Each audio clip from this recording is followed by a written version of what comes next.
میں زمان و مکان کی دو سطح بیان ہو چکی ہیں. ایک سطح کو کل ذات اور دوسری سطح کو یک ذات کہا گیا ہے. کائنات میں جو کچھ ہے وہ چھوٹی سے چھوٹی مخلوق یا بڑی سے بڑی مخلوق، نباتات، جمادات ہو یا انسان ہو، سب کل ذات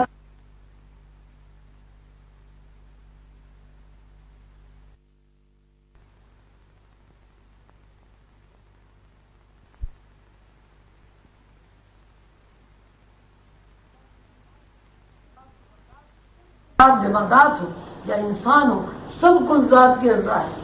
یعنی کل ذات روشنیوں کا مجموعہ ہے اور یک ذات ان روشنیوں کے مجموعے کے اجزاء ہیں. کل ذات جس طرح جس نوع کو تصور منتقل کر دے، وہی تصورات اس نوع کے تصورات بن جاتے ہیں. اگر کل ذات سے یک ذات کو تصور منتقل نہ ہو تو یک ذات کی کوئی حیثیت باقی نہیں رہتی. یک ذات اور کل ذات دو سطح ہیں اور یہی زمان و مکان ہے. اللہ تعالیٰ نے قرآن پاک میں ارشاد فرمایا ہے، کبھی ہوا ہے انسان پر ایک وقفہ زمانے میں جو نہ تھا کوئی کچھ چیز قابل ذکر کیا ہوا. سورہ دہر آیت نمبر 1. اللہ نے انسان کو ایک وقفے سے بیان کیا ہے اور ایسا وقفہ ہے جس میں انسان ناقابل تذکرہ تھا. یعنی جس طرح ہم دیکھتے ہیں کہ انسان ہمارے سامنے موجود ہے، عالم ناسوت میں آنے سے پہلے انسان ان خد و خال میں موجود نہیں تھا. خد و خال میں آنے سے پہلے جہاں موجود تھا اسی لازمانیت کہا جاتا ہے. ہم لازمانیت کو ادراک الہیہ بھی کہہ سکتے ہیں. ادراک الہیہ لا تناہیت ہے. وقت کائنات کا وقفہ ہے اور کائنات کو محیط ہے. وقت ازل تا ابد ہے. یہ بات پچھلے اسباق میں وضاحت کے ساتھ بیان ہو چکی ہے کہ ہر چیز کے ساتھ ایک وقفہ ہے. وہ وقفہ کتنا ہی کم ہو، چاہے وہ لمحے کا کروڑواں حصہ ہو، وقفہ ہے. اور یہی وقفہ پوری کائنات کو محیط ہے. ازل تا ابد کیا ہے؟ وقفہ ہے. حضور علیہ السلام نے فرمایا ہے لی مع اللہ وقت، یعنی وقت میں میرا اور اللہ کا ساتھ ہے. یہ وقت وہ وقفہ ہے جو وقفہ سیدنا حضور علیہ السلام کو بحیثیت مخلوق کے خالق سے الگ کرتا ہے. حضور کی شان عرفہ و اعلیٰ ہے. جب ہم خالق اور مخلوق کا تذکرہ کرتے ہیں تو سیدنا حضور علیہ السلام اللہ کی مخلوق ہے. مخلوق اور خالق میں یہ فرق ہے کہ مخلوق خالق نہیں ہو سکتی. یہ وقت ہے، فاصلہ ہے، اسی تعین کو وقت کہا گیا ہے.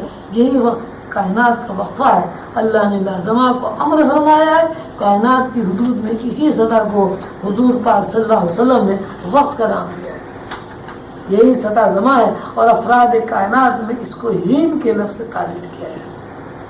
ہیم کے معنی وقت ہے. یہ سطح خود تو مظاہر نہیں ہے بلکہ مظاہر کی اساس ہے. دوسری جگہ اللہ کا ارشاد ہے، ترجمہ، بنایا آدمی کھنکھناتی مٹی سے جیسے ٹھیکرا. سورہ رحمان آیت نمبر 14. دوسری آیت میں یہ فرمایا، کیا نہیں پہنچا انسان پر ایک وقت جو تھا شے بغیر تکرار کیا ہوا. سورہ دہر آیت نمبر 1. تیسری آیت میں اللہ تعالیٰ فرماتے ہیں، بنایا تجھ کو مٹی سے پھر بوند سے. سورہ کہف آیت نمبر 37. یعنی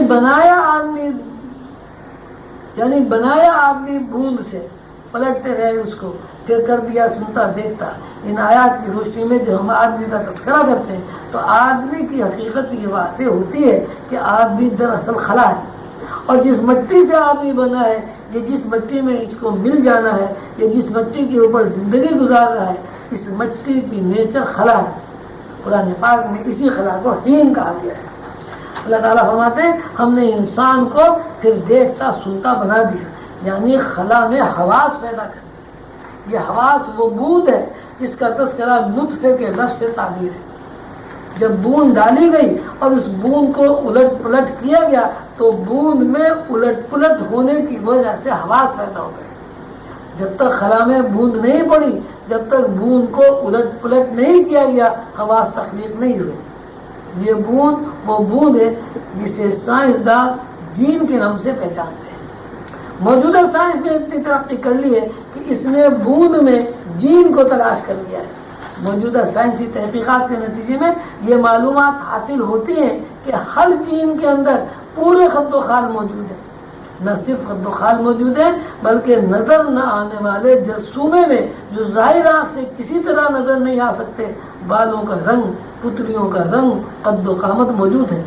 اب اس طرح کہہ سکتے ہیں کہ اللہ نے خلا میں جین پیدا کر دیا اور جین دوسرے جین سے مل کر آپس میں رد و بدل ہوتے رہے تو ان میں اضافہ ہوتا رہا، 1 سے 2، 2 سے 4، 4 سے 16، 16 سے 32، 32 سے 64، اسی طرح جین ضرب ہوتے رہے۔